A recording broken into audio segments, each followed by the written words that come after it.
미국 대륙을 걸어서 도보로 횡단한 한 남자가 있었다고 합니다. 수개월 동안 고통스러운 여정을 마쳤을 때에 한 기자가 찾아와서 묻습니다. 그렇게 멀고 긴 여행을 하면서 가장 어려웠던 점은 무엇이었습니까? 여러분들 한번 생각해 보세요. 그에게 있어서 가장 어려웠던 점은 무엇이었을까요? 오늘 요즘 같으면 어떻겠어요? 낮에 이 더위가 가장 어렵지 않을까요? 가만히 있어도 땀이 나는데 걸을 때 얼마나 더웠겠습니까? 혹은 비바람이 몰아칠 수도 있고, 또 미국 길을 걷다 보면은 야생동물도 가끔 출현하니까 그것도 무서웠을 수도 있습니다. 하지만 전혀 뜻밖의 대답을 합니다. 이 횡단자는 이렇게 말합니다.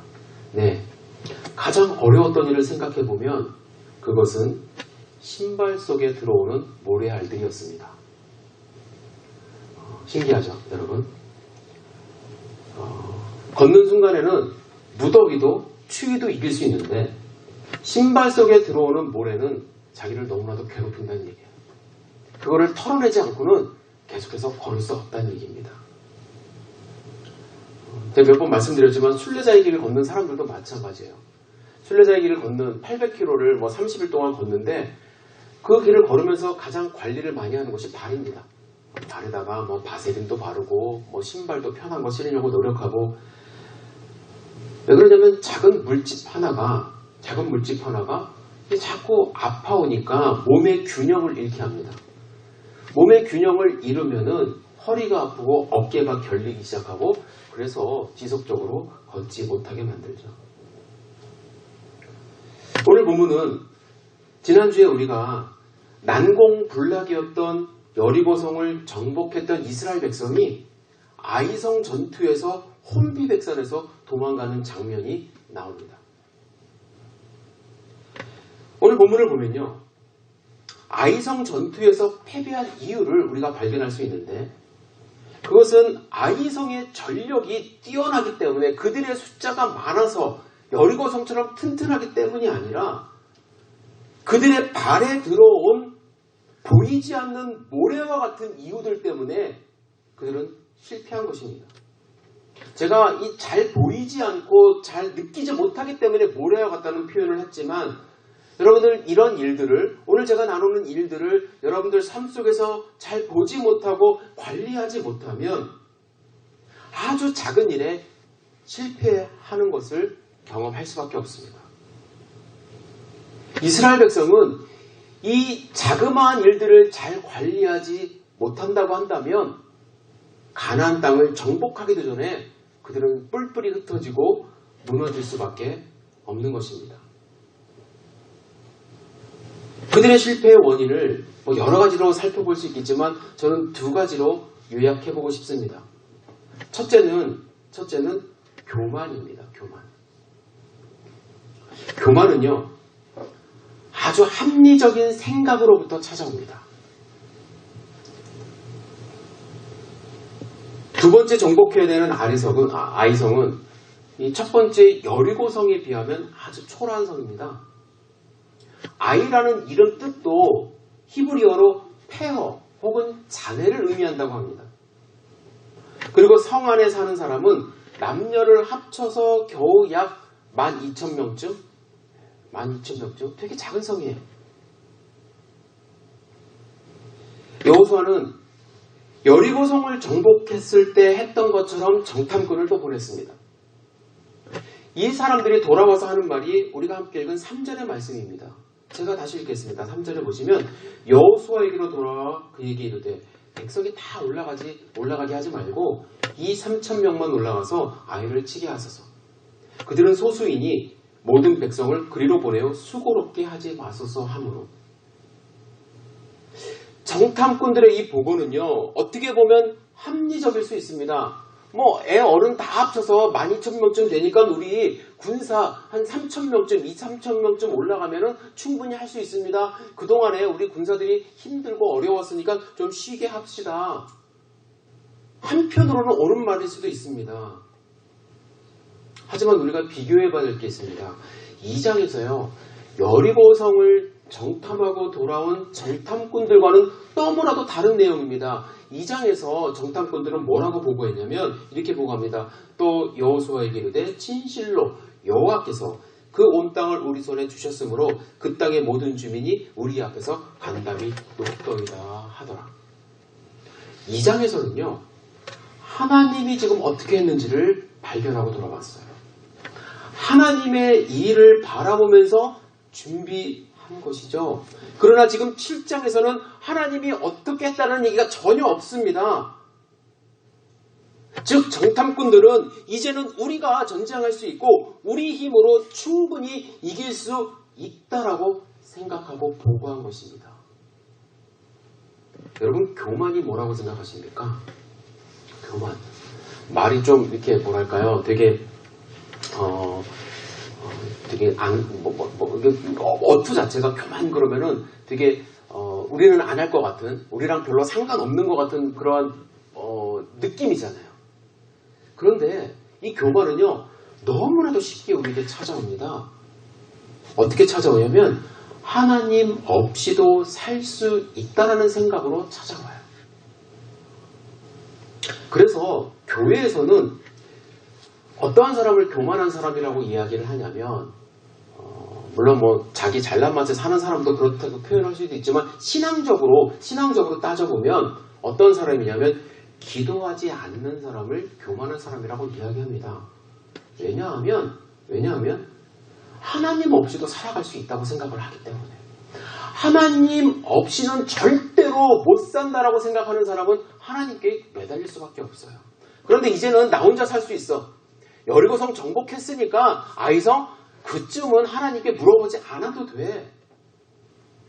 기도하지 않는 거죠. 이만큼 살 정도 됐으면 이제는 뭐 하나님 귀찮게 뭐 내 기도 들어주시겠어? 하나님 힘 없이도 내가 하루하루 살아갈 수 있어. 라는 생각으로 찾아오는 것이 교만입니다. 이스라엘 백성의 정체성은 무엇인가요? 40년 동안 훈련받은 게 있어요. 하나님이 가라 하면 가고 가지 말라 하면 가지 않는 거예요. 구름이 일어나거나 불기둥이 움직이기 시작하면 막 짐을 꾸립니다. 구름이 막 가다가 딱 멈춰서면은 그 자리에 짐을 다시 풀러요. 하나님이 가라 하면 가고 가지 말라 하면 가지 않는 백성이 이스라엘 백성입니다. 여리고성 돌 때도 그랬죠. 지난주에 우리가 살펴봤잖아요. 7제사장, 7나팔수, 또 언약궤. 하나님만을 바라보며 매일 돌았어요. 그렇게 돌기를 원하신 것이 이스라엘 백성의 삶입니다. 그런데 정탐꾼들의 말에 전혀 하나님의 인도하심을 느낄 수 있는 말이 하나도 없습니다. 그들의 눈에는 별거 아닌 것처럼 보였고 다 올라갈 필요도 없이 뭐 한 2-3천 명쯤만 올라가도 되는 그 결과 오늘 본문에 무엇입니까? 혼비백산에서 도망쳐 내려오는 것입니다. 그리고 이스라엘 백성의 마음이 녹아서 물같이 되었다라는 표현을 합니다. 5절이죠. 백성의 마음이 물같이 된지라. 마음이 녹아서 물같이 되었다. 여러분들 잘 생각해 보세요. 이 표현은 누구한테 쓰였던 표현입니까? 아까 제가 2장에서 말씀드린 그 여리고성 사람들이 하나님 앞에서 마음이 녹아 물같이 됐다라고 그 표현을 지금 누가 당하고 있냐면 하나님을 의지하지 않고 있는 이스라엘 백성이 마음이 녹게 되었다라고 말씀합니다. 아이성 전투에서 그들은 하나님의 백성으로 나간 것이 아니라 하나님을 대적하는 백성이 된 거라고 저는 생각합니다. 교만은 바로 이것입니다. 하나님 없이도 나 잘 살 수 있다라고 생각하는 것. 그러나 다시 한번 말씀드립니다. 교만은 아주 어렵게 무슨 뭐 무서운 얼굴로 우리를 찾아오는 것이 아니라 합리적인 생각을 통해서 찾아옵니다. 두 번째로 그들에게 또 다른 문제가 있었는데요. 아간의 범죄입니다. 아간의 범죄.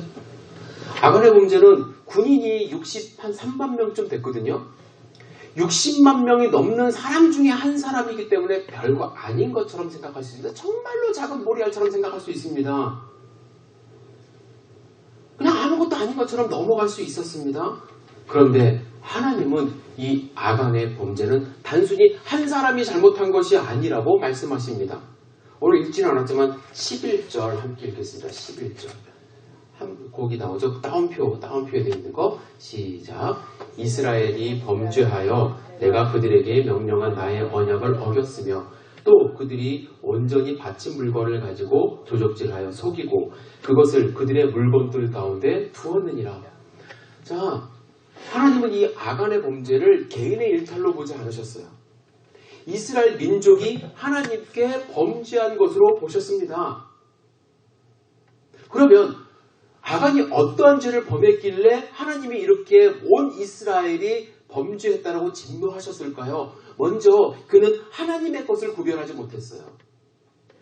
6장과 7장을 여러분들이 읽어보시면요. 유독히 온전히라는 단어가 많이 나와요. 개역개정에 온전히.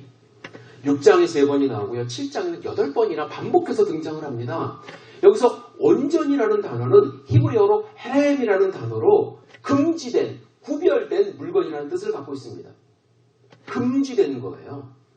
개역성경에는 온전이라는 단어를 사용하지 않았어요. 우리가 읽는 이 성경 전의 번역본에는 그냥 거기서는 어떻게 쓰여졌냐면 하나님께 바친이라는 단어로 사용됐습니다. 비슷한 단어이지만 개역개정에서는 이 단어를 번역하면서 하나님께 완전하게 구별되어 드린 것이기 때문에 절대로 건드려서는 안 되는 물건이라는 의미를 포함하고 있습니다.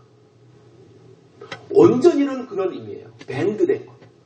금지된 품목이에요. 아간은 단순히 물건 몇 개를 훔친 것이 아닙니다. 온전히 하나님의 것으로 구별된 것을 범한 것입니다. 절대로 넘지 말아야 할 선을 넘은 것입니다. 그럼 여기서 또 질문이 생겨요. 왜 하나님은 그런 선을 만들어 놨을까?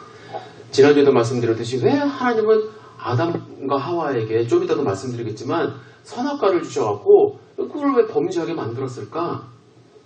그런 질문 많이 하시지 않습니까? 하나님은 뭐 굳이 선을 그어서 네 것 내 것 가리고자 하는 것이 아니라 하나님은 하나님과 우리 사이를 구별하기를 원하셨어요. 왜 그러냐면요. 그 구별이 없으면 내가 하나님인 줄 알아요. 잘 생각하셔야 돼요. 하나님을 온전히 하나님으로 인정하고 하나님의 것을 범하지 않겠다라는 생각을 하는 사람과 뭐 이게 내 거고 저게 내 거고 내 삶 내 마음대로 살려고 하는 사람과는 하나님을 바라보는 관점이 달라져요. 하나님은 하나님으로 우리가 인정하기를 원하십니다. 그는 자기가 신이 된 거예요. 스스로가. 하나님을 범할 수 있다고 생각하고 오십니다. 아간이 지은 죄의 과정을 보십시오. 21절입니다. 오늘 저 읽지는 않았지만 21절에 보시면 혹시 다음에 되겠나? 예. 21절에 보면 세 가지 동사가 연달아 등장해요. 뭐라고 등장합니까? 제가 노란 줄로 쳐놨죠. 보고, 탐내어, 가졌나이다. 혹시 이 동사들이 어디에 나오는지 기억하시나요? 창세기 3장. 창세기 3장에 인류가 타락할 때 똑같이 등장해요. 창세기 3장 6절에 보시면은 여자가 그 나무를 본즉 보았어요. 먹음직도 하고 보암직도 하고 지혜롭게 할 만큼 어떻게 해요? 탐스러웠어요. 그래서 자기가 따먹고 자기와 함께 있는 남편에게도 주어 같이 먹게 됩니다. 아담과 하와에게 일어난 그 일이 아간에게 일어난 거예요. 아담과 하와의 범죄로 말미암아 온 인류가 죄 가운데 빠진 것처럼 아간의 죄는 단순히 한 개인의 죄로 끝난 것이 아니라 이스라엘 전체의 죄가 된 것입니다. 뿐만 아니라 오늘 본문에 읽어보면요. 7장을 읽어보면 아간의 죄는 단순히 탐심으로 끝난 게 아니에요. 15절입니다. 15절 함께 읽겠습니다. 따옴표로 된 부분 함께 읽을게요. 시작. 온전히 바친 물건을 가진 자로 뽑힌 자를 불사르되 그와 그의 모든 소유를 그리하라. 이는 여호와의 언약을 어기고 이스라엘 가운데서 망령된 일을 행하였음이라 하셨다 하라. 언약을 어겼을 뿐만 아니라 저는 어디에 포커스를 두고 싶냐면 망령된 일. 망령된 일이라는 것은 어떤 일이냐면 헛된 일, 바보 같은 일, 해서는 안 된 일이에요. 그런데 만약 여러분들 이렇게 해서는 안 된 일이 성공으로 끝났다고 생각해 보세요. 아간 그가 이따가 말씀드리겠지만 훔친 게 옷이 있거든요. 신할산 표 옷. 멋진 옷인가 봐요. 옷을 입고 다니고. 금, 은 이거 쓰고 다니고. 그럼 그 가족들이 의심하지 않을까요? 아빠가 저기 갑자기 옷이 어디 생겼지? 저 돈은 어디서 났지? 아버지를 자랑스럽게 생각할까요? 저는 아버지를 자랑스럽게 생각하기 전에 하나님을 바보같이 생각할 거라고 생각합니다. 왜요? 하나님의 명령을 어겼음에도 불구하고 하나님 아무런 조치도 안 하시네. 그것이 소문나면 모든 백성이 하나님을 망령되이 일컫기 시작합니다. 업신여겨요. 이러한 이유들로 하나님이 넘지 말라고 한 선을 넘어 스스로 신이 되려고 했던 모습,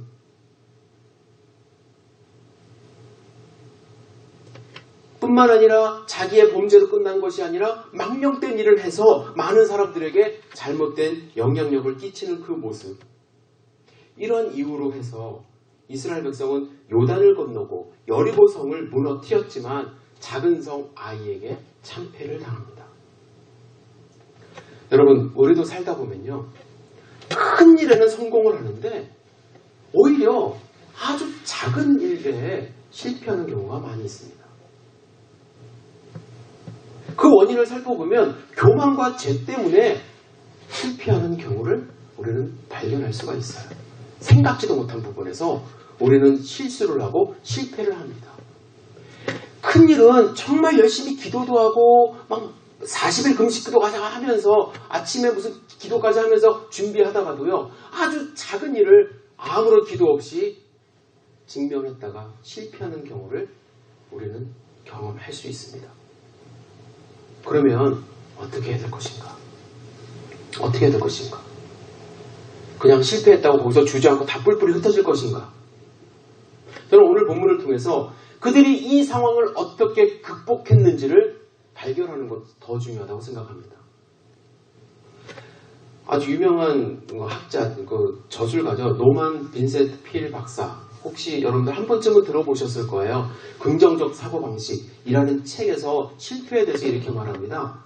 실패했을 때 자신이 할 첫 번째 단계는 잊는 것이다. 두 번째 단계는 절대로 실패에 머물러 있지 않는 것이다.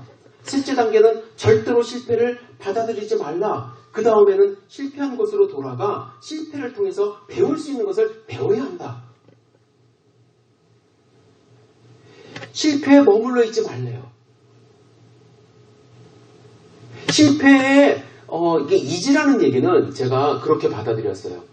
실패한 것 때문에 막 거기에 사로잡혀갖고 마음 상하지 말고 그것은 실패한 것을 잊어버리되 그냥 실패한 것을 또 버리지 말고 그 속으로 들어가서 내가 무엇을 잘못했는지 배우라고 이야기를 합니다. 에디슨이 여러분들 잘 아시죠? 전구를 만들 때 필라멘트인가요? 6,000가지의 재료로 시험을 했습니다. 7,000번의 실험을 했어요. 그는 실패라고 생각하지 않았습니다. 성공으로 가는 길이라고 생각을 해서 그 실패를 연구의 밑바탕으로 삼았습니다. 우리도 마찬가지예요. 이스라엘 백성들도 마찬가지입니다. 비록 아이성에서 패배했지만 그 자리에 머물지 않고 실패로 끝내서는 안 됩니다. 그들은 다시 공격해서 아이성을 결국엔 정복합니다. 그럼 어떻게 정복했을까? 두 가지 말씀을 드리겠습니다. 첫째는 뭐냐면 즉각적으로 회개하고 원인을 알아냈어요. 그 원인을 알아내는 것이 중요합니다. 여호수아는 아이성 전투의 패배의 원인을 찾기 위해서 진심으로 하나님 앞에 나아갑니다. 장로들과 함께 옷을 찢고요. 먼지를 덮어쓰고 날이 저무도록 이거는 전형적으로 회개하는 모습입니다. 하나님 앞에 회개하며 나아갑니다. 그리고 그 이유가 무엇인지 여쭤봐요. 그때 하나님이 여호수아가 전혀 알지 못한 일을 말씀하십니다. 이스라엘 가운데 죄가 있다는 거죠. 여호수아는 상상도 못했을 거예요.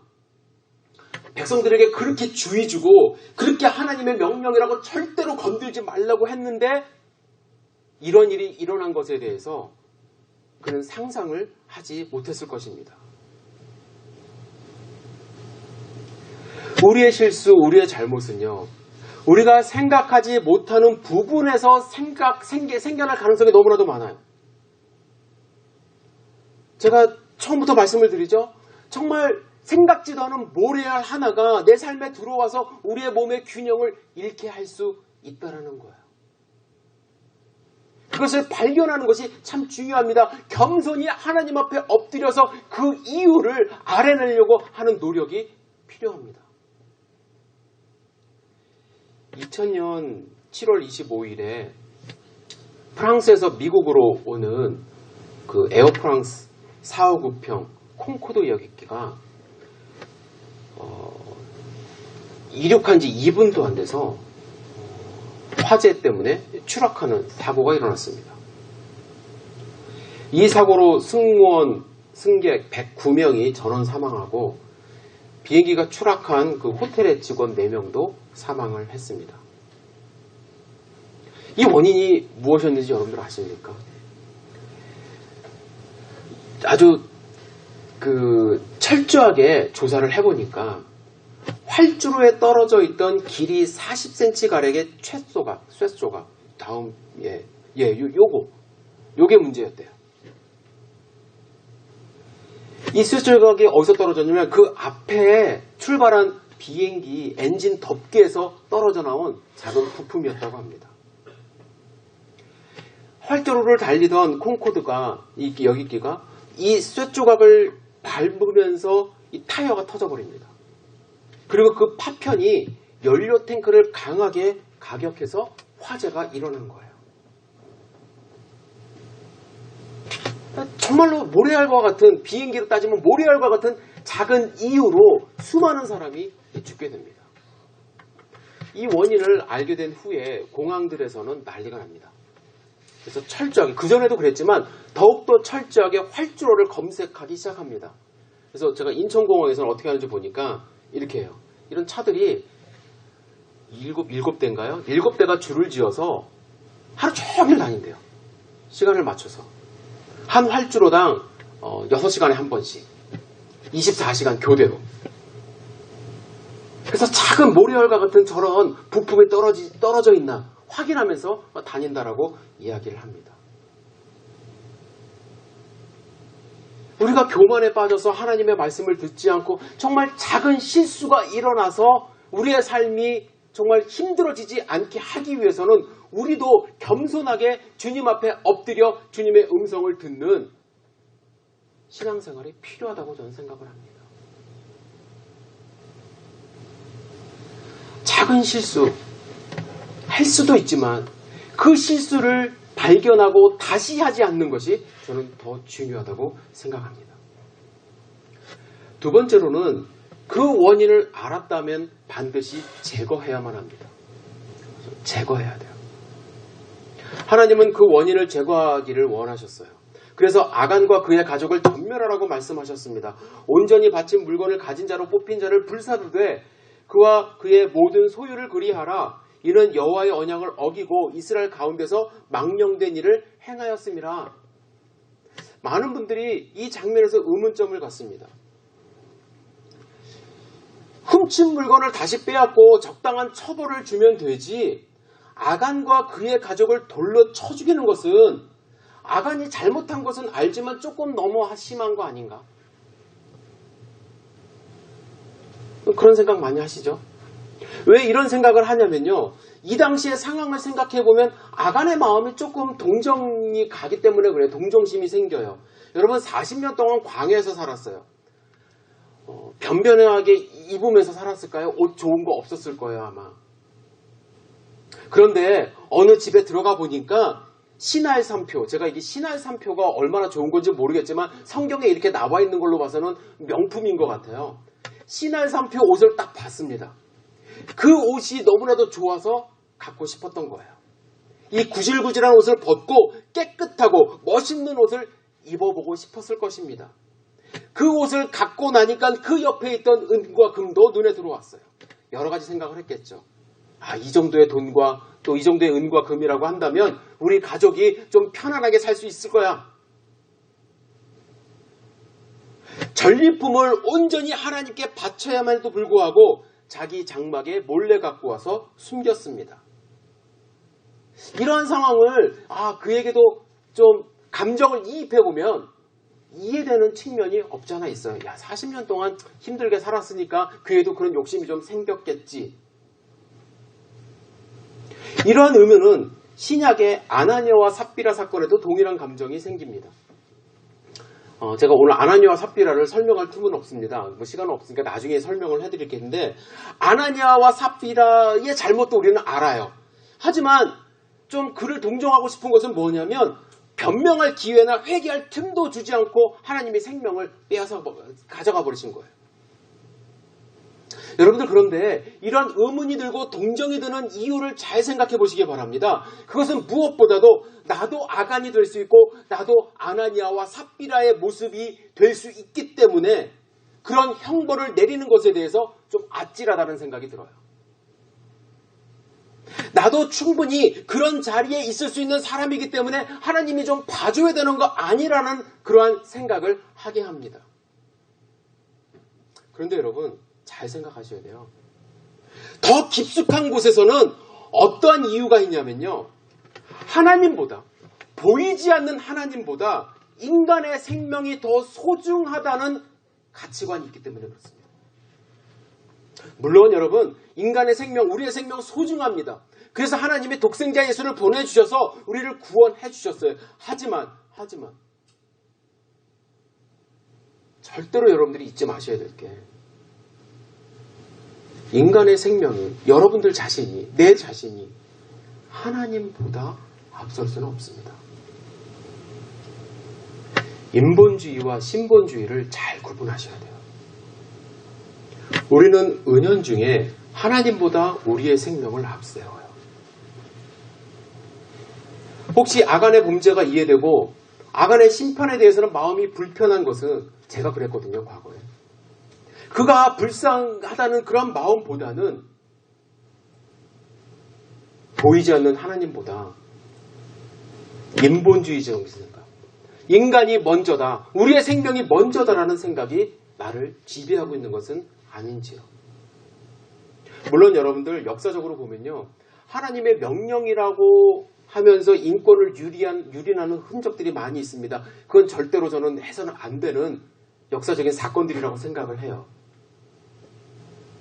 그러나 우리가 분명히 구분해야 될 것이 있어요. 우리가 분명히 제거해야 될 것이 있습니다. 그것은 뭐냐면 나 자신보다도 하나님이 앞서지 못하는 것.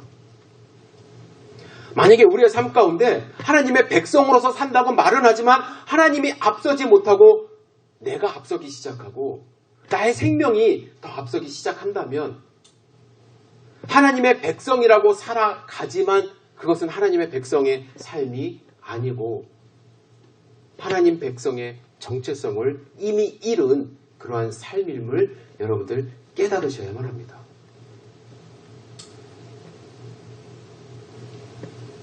(40년간) 이스라엘 백성을 광야에서 훈련시키셨어요.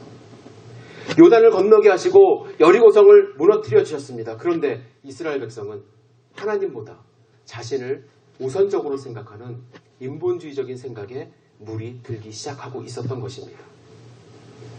여러분들 걱정하지 마세요. 저는 하나님은 심판도 하시지만 사랑과 용서가 더 크신 분이라고 생각을 해요. 혹시 여러분들 가운데 나 하나님께 뭔가 숨긴 게 있는데 걱정하지 마십시오. 회개하면 하나님 다 용서해 주십니다. 용서해 주세요. 그런데 왜 성경에는 아간의 사건이 아나니아와 삽비라의 사건이 기록이 되어 있는가? 왜 하나님은 이렇게 하셨는가? 하나님은 가나안 땅에 들어가기 전에 이스라엘 백성들에게 분명히 말씀하고 싶으셨던 거예요. 교회가 시작되기 전에 시작되는 그 과정 속에서 하나님은 분명히 하나님이 어떠한 분임을 알려주고 싶으셨던 거예요. 여러분들에게 부탁드리고 싶습니다. 하나님보다 내가 더 앞서는 일이 있다고 한다면, 우리 인간적인 생각이 앞서는 것이 있다고 한다면 그것을 과감하게 제거해 버리셔야만 합니다. 그것이 하나님이 원하는 삶이에요.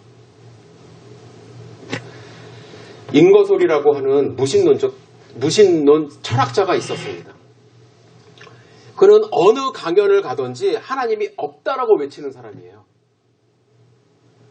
한 강의에서도 그는 하나님이 없다는 것에 대해서 열심히 강연하고 있었습니다. 강연이 절정에 이르자 갑자기 자기가 차고 있던 시계를 풀어서 하나님께 도전장을 내밉니다. 하나님이여, 나는 당신에게 5분이라는 시간을 주겠습니다. 나는 5분 동안 당신을 저주할 거예요. 만약 당신이 살아있다면 나를 저주하고 형벌을 내리시고 제 생명을 앗아가십시오. 5분 동안 입에 담을 수 없는 욕설로 하나님을 저주하고 모독했습니다. 하지만 5분이 지난 후에 그에게 아무런 일이 일어나지 않자 그는 더욱더 의기양양했습니다. 여러분, 저를 보십시오. 이만하면 하나님이 존재하지 않는다는 사실 충분히 입증된 것 아닙니까? 그때 강연장 뒤에 한 노인이 있었습니다. 천천히 앞으로 나옵니다. 그리고 단호하게 말합니다. 나는 하나님이 계시다고 믿는 한 그리스도인입니다. 내가 감히 당신의 연설에 대해 평가한다면 오늘 당신은 하나님이 존재하지 않는다는 사실을 입증한 것이 아니고 단지 당신이 하나님과 아무 상관이 없는 사람임을 많은 사람들 앞에서 증명한 것입니다. 내가 믿고 경험한 하나님은 내가 그분을 떠나서 거슬릴 때 책망하시고 때로는 징계까지 하셨던 분입니다. 하나님께서는 그분의 자녀를 그냥 내버려두지 않기 때문이죠. 그런데 오늘 하나님은 당신에 대해서 침묵하셨습니다. 하나님의 침묵은 곧 당신은 하나님의 자녀가 아니고 버림받은 사람이라는 것을 입증한 것입니다. 여러분들 하나님의 자녀이십니까? 우리의 삶을 통해서 하나님이 증명되기를 원하십니다. 어떻게? 하나님과 교제를 통해서. 하나님이 살아계심을 증거하는 삶을 통해서.